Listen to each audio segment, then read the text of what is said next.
ಶ್ರೀ ಗಣಪತಿ ಶಾರದಾ ಗುರುಭ್ಯೋ ನಮಃ. ವಸುದೇವ ಸುತಂ ದೇವಂ ಕಂಸಚಾಣೂರ ಮರ್ದನಂ ದೇವಕಿ ಪರಮಾನಂದಂ ಕೃಷ್ಣಂ ವಂದೇ ಜಗದ್ಗುರುಂ. ಶ್ರೋತೃಗಳಿಗೆ ಶ್ರೀಮದ್ ಭಾಗವತದ ದಶಮ ಸ್ಕಂದದಲ್ಲಿ ಪೂತನೆಯ ಉದ್ಧಾರವೆಂಬ 6ನೆಯ ಅಧ್ಯಾಯಕ್ಕೆ ಸ್ವಾಗತ. ಶ್ರೀ ಶುಕದೇವರು ಹೇಳುತ್ತಾರೆ, ನಂದ ಪಥಿವಚ ಶೌರೇರ್ ನಮೃಷೇತಿ ವಿಚಿಂತಯನ್ ಹರಿಂ ಜಗಾಮ ಶರಣ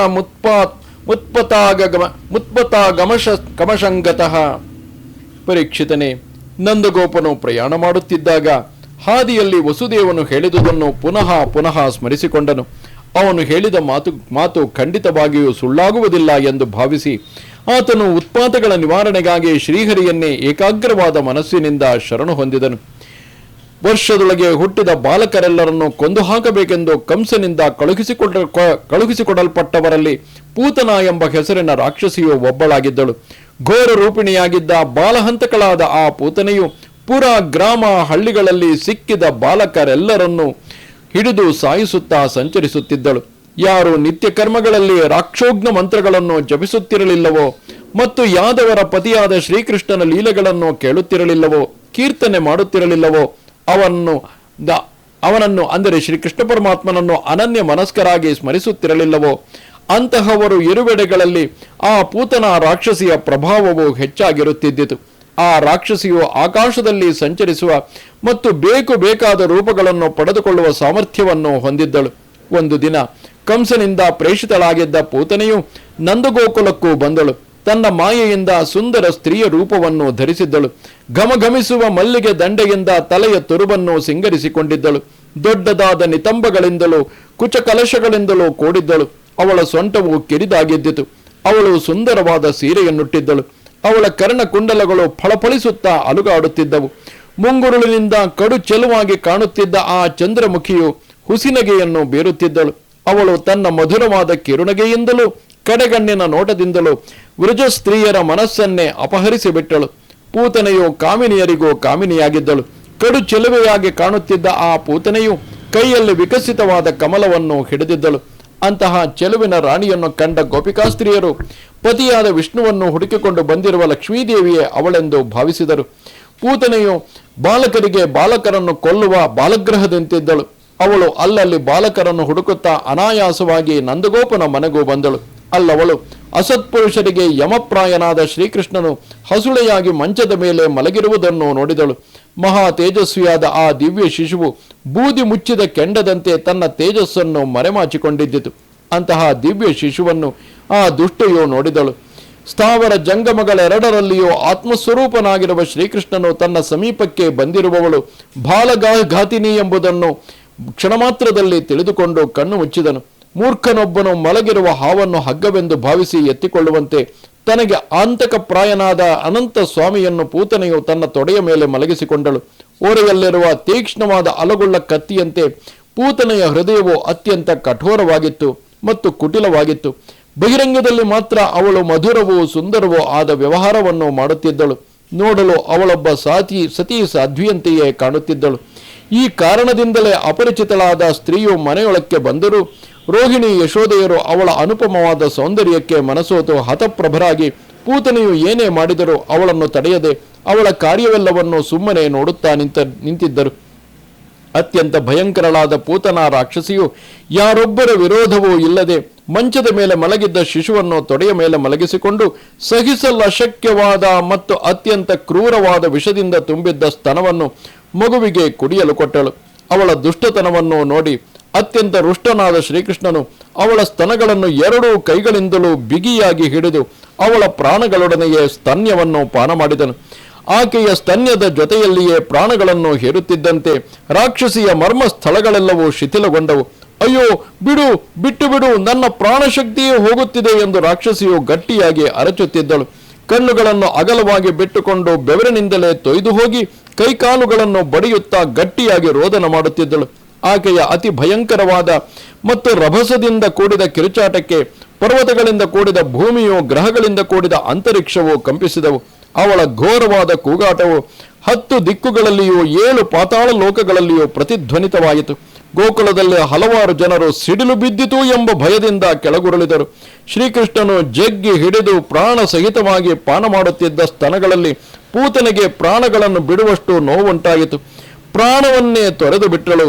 ಪ್ರಾಣ ಪ್ರಯಾಣ ಸಮಯದಲ್ಲಿ ತನ್ನ ನಿಜವಾದ ರಾಕ್ಷಸಿ ರೂಪವನ್ನು ತಳೆದ ಪೂತನೆಯು ತಲೆಗೂದಲನ್ನು ಕೆದರಿಕೊಂಡು ಕೈಕಾಲುಗಳನ್ನು ಚಾಚಿಕೊಂಡು ವಜ್ರಾಹತನಾದ ವೃತ್ರಾಸುರನಂತೆ ಗೊಲ್ಲರ ಹಳ್ಳಿಯಲ್ಲಿ ಬಿದ್ದಿದ್ದಳು. ಪೂತನೆಯು ರಾಕ್ಷಸಿಯ ಶರೀರವನ್ನು ಹೊಂದಿ ಕೆಳಕ್ಕೆ ಬಿದ್ದಾಗ ಅವಳ ದೇಹದ ಕೆಳಗೆ ಸಿಕ್ಕಿ ಹಾಕಿಕೊಂಡ 6 ಹರದಾರಿಗಳಷ್ಟು ದೂರದಲ್ಲಿದ್ದ ಮರ ಗಿಡ ಬಳ್ಳಿಗಳೆಲ್ಲವೂ ನಾಶ ಹೊಂದಿದವು. ಇದು ಪರಮಾದ್ಭುತವಾಗಿ ಕಂಡಿತು. ಪೂತನೆಯ ಶರೀರವು ಅತಿ ಭಯಂಕರವಾಗಿದ್ದಿತು. ಅವಳ ಮುಖವು ನೇಗಿಲಿನಂತಿದ್ದ ತೀಕ್ಷ್ಣವಾದ ಕೋರೆ ದಾಡೆಗಳನ್ನು ಹೊಂದಿದ್ದಿತು. ಅವಳ ಮೂಗು ಪರ್ವತದ ಗುಹೆಯಂತೆ ಗಹನವಾಗಿದ್ದಿತು. ಅವಳ ಸ್ತನಗಳು ಪರ್ವತದಿಂದ ಉರುಳಿ ಕೆಳಕ್ಕೆ ಬಿದ್ದ ಬಂಡೆಗಳಂತೆ ಸ್ಥೂಲವಾಗಿದ್ದವು. ಅವಳ ಕೆಂಪಾದ ತಲೆಗೂದಲುಗಳು ಕೆದರಿಕೊಂಡಿದ್ದವು. ಅವಳ ಕಣ್ಣುಗಳು ಹಾಳು ಬಾವಿಯಂತೆ ಗುಳಿಬಿದ್ದಿದ್ದವು. ಅವಳ ನಿತಂಬಗಳು ನದಿಯಲ್ಲಿನ ಮರಳು ದಿಣ್ಣೆಗಳಂತೆ ಎತ್ತರವಾಗಿಯೂ ಭಯಂಕರವಾಗಿಯೂ ಇದ್ದವು.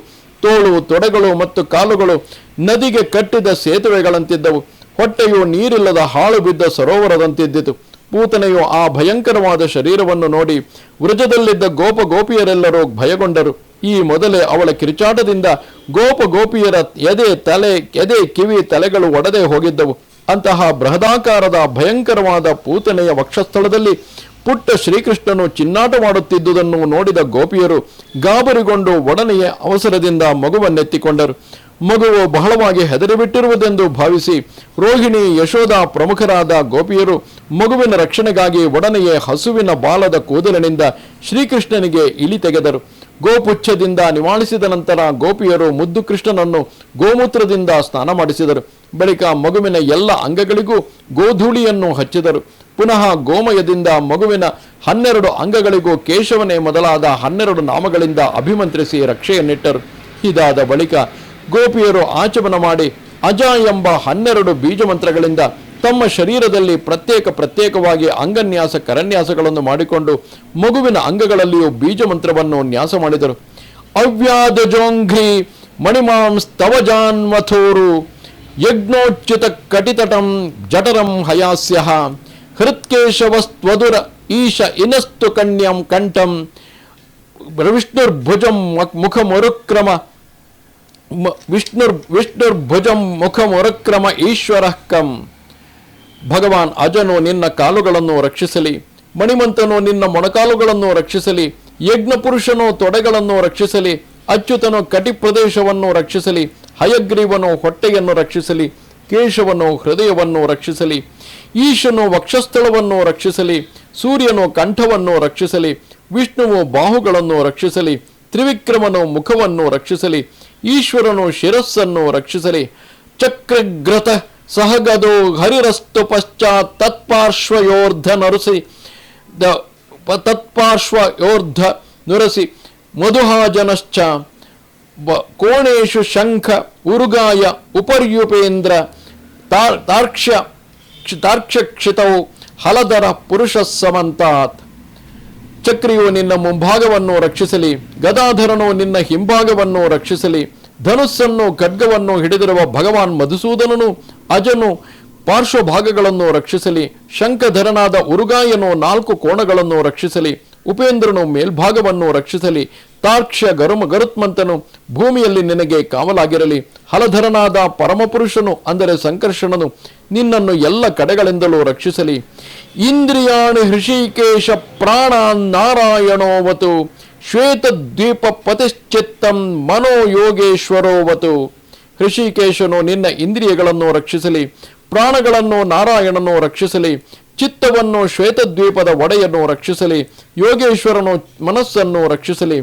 ಪೃಷ್ಣಿಗರ್ಭಸ್ತು ತೇ ಬುದ್ಧಿಮಾತ್ಮಾನಂ ಭಗವಾನ್ ಪರಃ ಕ್ರೀಡಂತಂ ಪಾತು ಗೋವಿಂದ ಶಯಾನಂ ಪಾತು ಮಾಧವ. ನಿನ್ನ ಬುದ್ಧಿಯನ್ನು ಪ್ರಶ್ನಿಗರ್ಭನು ರಕ್ಷಿಸಲಿ, ನಿನ್ನ ಅಹಂಕಾರವನ್ನು ಭಗವಂತನಾದ ಪರಮಾತ್ಮನು ರಕ್ಷಿಸಲಿ. ನೀನು ಆಟವಾಡುತ್ತಿರುವಾಗ ಗೋವಿಂದನು ನಿನ್ನನ್ನು ರಕ್ಷಿಸಲಿ, ಮಲಗಿರುವಾಗ ಮಾಧವನು ರಕ್ಷಿಸಲಿ. ವೃಜಂತಮವ್ಯಾದ್ವೈಕುಂಠ ಆಸೀನಂ ತ್ವಾಂ ಶ್ರಿಯಃಪತಿ ಭುಂಜಾನಾಂ ಯಜ್ಞಭುಕ್ಷಾತು ಸರ್ವಗ್ರಹ ಭಯಂಕರ. ನೀನು ಓಡಾಡುತ್ತಿರುವಾಗ ವೈಕುಂಠನು ನಿನ್ನನ್ನು ರಕ್ಷಿಸಲಿ, ಕುಳಿತಿರುವಾಗ ಶ್ರೀಪತಿಯು ನಿನ್ನನ್ನು ರಕ್ಷಿಸಲಿ, ಸಮಸ್ತ ದುಷ್ಟ ಗ್ರಹಗಳಿಗೂ ಭಯವನ್ನು ಉಂಟು ಮಾಡುವ ಯಜ್ಞಭುಜನು ಊಟ ಮಾಡುವಾಗ ನಿನ್ನನ್ನು ರಕ್ಷಿಸಲಿ. ಡಾಕಿನ್ಯೋ ಯಾತು ಧಾನ್ಯಶ್ಚ ಕೂಷ್ಮಾಂಡ ಏರ್ಭಕ ಗ್ರಹಾಃ ಭೂತ ಪ್ರೇತ ಪಿಶಾಚಾಶ್ಚ ಯಕ್ಷರಕ್ಷೋ ವಿನಾಯಕಾಃ ಕೋಟರ ರೇವತಿ ಜ್ಯೇಷ್ಠ ಪೂತನ ಮಾತೃಕಾದಯಃ ಉನ್ಮಾದಾಯೇ ಕ್ಷಪಸ್ಮಾರ ದೇಹ ಪ್ರಾಣೇಂದ್ರಿಯ ದ್ರೋಹ ಸ್ವಪ್ನದೃಷ್ಟ ಮಹೋತ್ಪಾತ ವೃದ್ಧಬಾಲ ಗ್ರಹಾಶ್ಚಯೇ ಸರ್ವೇ ನಶ್ಯಂತು ತೇ ವಿಷ್ಣೋರ್ನಾಮ ಗ್ರಹಣ ಭೀರವಃ. ಡಾಕಿನಿ, ಯಾತುಧಾನ, ಕೂಷ್ಮಾಂಡ ಇವೇ ಮೊದಲಾದ ಮಕ್ಕಳನ್ನು ಕಾಡುವ ದುಷ್ಟ ಗ್ರಹಗಳು, ಭೂತ ಪ್ರೇತ ಪಿಶಾಚ ಯಕ್ಷ ರಾಕ್ಷಸ ವಿನಾಯಕ ಕೋಟರ ರೇವತಿ ಜ್ಯೇಷ್ಠ ಪೂತನ ಮಾತೃಕ ಇವೇ ಮೊದಲಾದ ಪ್ರಾಣೇಂದ್ರಿಯಗಳನ್ನು ನಾಶಗೊಳಿಸುವ ಉನ್ಮಾದ ಅಪಸ್ಮಾರ ರೋಗಾಧಿ ದೇವತೆಗಳು, ಸ್ವಪ್ನದಲ್ಲಿ ಕಾಣಿಸಿಕೊಳ್ಳುವ ಉತ್ಪಾತಗಳು, ವೃದ್ಧಗ್ರಹ ಬಾಲಗ್ರಹಗಳು, ಇತರ ಸಮಸ್ತ ಅನಿಷ್ಟಗಳು ವಿನಾಶ ಹೊಂದಲಿ. ಇವೆಲ್ಲವೂ ವಿಷ್ಣುವಿನ ನಾಮೋಚ್ಚಾರಣೆಯಿಂದಲೇ ಭಯಗೊಂಡು ಓಡಿ ಹೋಗುತ್ತವೆ. ಶ್ರೀ ಶುಕದೇವರು ಹೇಳುತ್ತಾರೆ, ಪರೀಕ್ಷಿತನೇ, ಈ ಪ್ರಕಾರವಾಗಿ ಗೋಪಿಯರು ಪ್ರೇಮಪಾಶಕ್ಕೆ ಕಟ್ಟುಬಿದ್ದವರಾಗಿ ಸರ್ವರಕ್ಷಕನಾದ ಭಗವಂತ ಶ್ರೀಕೃಷ್ಣನಿಗೆ ರಕ್ಷೆಯನ್ನಿಟ್ಟರು. ತಾಯಿಯಾದ ಯಶೋದೆಯು ಮಗುವಿಗೆ ಹಾಲುಣಿಸಿ ಹಂಸತೂಲಿಕಾ ತಲ್ಪದಲ್ಲಿ ಮಲಗಿಸಿದಳು. ಆ ಸಮಯಕ್ಕೆ ಸರಿಯಾಗಿ ನಂದಗೋಪನು ಅವನ ಸಂಗಡಿಗರು ಮಥುರೆಯಿಂದ ಗೋಕುಲಕ್ಕೆ ಆಗಮಿಸಿದರು. ಪೂತನೆಯ ಭಯಂಕರವಾದ ಶರೀರವನ್ನು ಕಂಡೊಡನೆಯೇ ಆಶ್ಚರ್ಯಚಕಿತರಾಗಿ ಅವರು ಹೇಳಿದರು, ಇದು ನಿಶ್ಚಯವಾಗಿಯೂ ಅಚ್ಚರಿಯ ಸಂಗತಿಯಾಗಿದೆ. ಇಲ್ಲಿ ನಡೆದುದನ್ನು ವಸುದೇವನು ಮಥುರೆಯಲ್ಲಿಯೇ ಹೇಳಿಬಿಟ್ಟನು. ಆತನು ಭೂತ ಭವಿಷ್ಯದ ವರ್ತಮಾನಗಳನ್ನು ತಿಳಿದ ಯೋಗಿಯಾಗಿ ಬಿಟ್ಟಿರಬೇಕು, ಅಥವಾ ಹಿಂದಿನ ಜನ್ಮದಲ್ಲಿ ಯೋಗಿಯಾಗಿದ್ದಿರಬೇಕು. ಹಾಗಿಲ್ಲದಿದ್ದರೆ ಆತನಿಗೆ ಇಷ್ಟು ಖಚಿತವಾಗಿ ಈ ಉತ್ಪಾತದ ವಿಷಯವನ್ನು ಹೇಳುವುದಕ್ಕೆ ಆಗುತ್ತಿರಲಿಲ್ಲ. ಆ ವೇಳೆಗೆ ವ್ರಜವಾಸಿಗಳೆಲ್ಲರೂ ಸೇರಿ ಪೂತನೆಯ ಶರೀರವನ್ನು ಗಂಡು ಗೊಡಲಿಯಿಂದ ತುಂಡುಗಳನ್ನಾಗಿ ಮಾಡಿ ಗೋಕುಲದಿಂದ ಬಹಳ ದೂರದಲ್ಲಿ ಸಿದ್ಧಗೊಳಿಸಿದ್ದ ಚಿತೆಯ ಮೇಲಿರಿಸಿ ಬೆಂಕಿಯನ್ನು ಹಚ್ಚಿದರು. ದಹಿಸಲ್ಪಡುತ್ತಿದ್ದ ಆ ದೇಹದಿಂದ ಅಗರುವಿನ ಸುವಾಸನೆಯನ್ನು ಹೊಂದಿದ್ದ ಹೊಗೆಯು ಹೊರಹೊಮ್ಮಿತು. ಇದರಲ್ಲಿ ಅಚ್ಚರಿಯೇನಿದೆ? ಭಗವಂತನೇ ಅವಳ ಸ್ತನ್ಯವನ್ನು ಕುಡಿದ ಕಾರಣ ಅವಳಲ್ಲಿದ್ದ ಪಾಪಗಳೆಲ್ಲವೂ ಕ್ಷಣ ಮಾತ್ರದಲ್ಲಿ ನಿರಸನವಾಗಿ ಅವಳು ನಿಷ್ಪಾಪಳಾಗಿದ್ದಳು. ಅದನ್ನೇ ಸೂಚಿಸುತ್ತಾ ಅವಳ ಶರೀರದಿಂದ ಹೊರಹೊಮ್ಮಿದ ಧೂಮವು ಸುಗಂಧಮಯವಾಗಿದ್ದಿತು. ಪೂತನ ಲೋಕಬಾಲಗ್ನಿ ರಾಕ್ಷಸಿ ರುಧಿರಾಶನ ಜಿಗಾಂಸಯಾಪಿ ಹರೆಯೇ ಸ್ತನಂ ದತ್ವಾಪ ಸದ್ಗತಿಂ. ಪೂತನೆಯು ಒಬ್ಬ ಕ್ಷುದ್ರ ರಾಕ್ಷಸಿಯಾಗಿದ್ದಳು. ಕಂಸನ ಅಣತಿಯಂತೆ ಮಕ್ಕಳನ್ನು ಹಿಡಿಯುವುದು, ಹಿಡಿದ ಮಕ್ಕಳನ್ನು ಸಾಯಿಸುವುದು, ಅವುಗಳ ರಕ್ತವನ್ನು ಕುಡಿಯುವುದು ಇದೇ ಅವಳ ಕಾರ್ಯವಾಗಿತ್ತು. ಮುದ್ದು ಕೃಷ್ಣನನ್ನು ಕೂಡ ಅವಳು ಕೊಲ್ಲುವ ಆಶಯದಿಂದಲೇ ಎತ್ತಿಕೊಂಡು ತೊಡೆಯ ಮೇಲೆ ಮಲಗಿಸಿಕೊಂಡಳು. ವಿಷದ ಹಾಲನ್ನುಣಿಸಿದಳು. ಆದರೂ ಕೂಡ ಪರಮಾತ್ಮನ ದಿವ್ಯ ಸ್ಪರ್ಶದ ಫಲವಾಗಿ ಅವಳಿಗೆ ಸತ್ಪುರುಷರಿಗೆ ಸಿಕ್ಕುವ ಸದ್ಗತಿಯೇ ಲಭ್ಯವಾಯಿತು. ಹೀಗಿರುವಾಗ ಕಿಂ ಪುನಃ ಶ್ರದ್ಧೆಯ ಭಕ್ತ್ಯ ಕೃಷ್ಣಾಯ ಪರಮಾತ್ಮನೆ ಎಚ್ಚನ್ ಪ್ರಿಯತಮಂ ಕಿನ್ನು ರಕ್ತಾಸ್ತನ್ ಮಾತರೋ ಯಥಾ.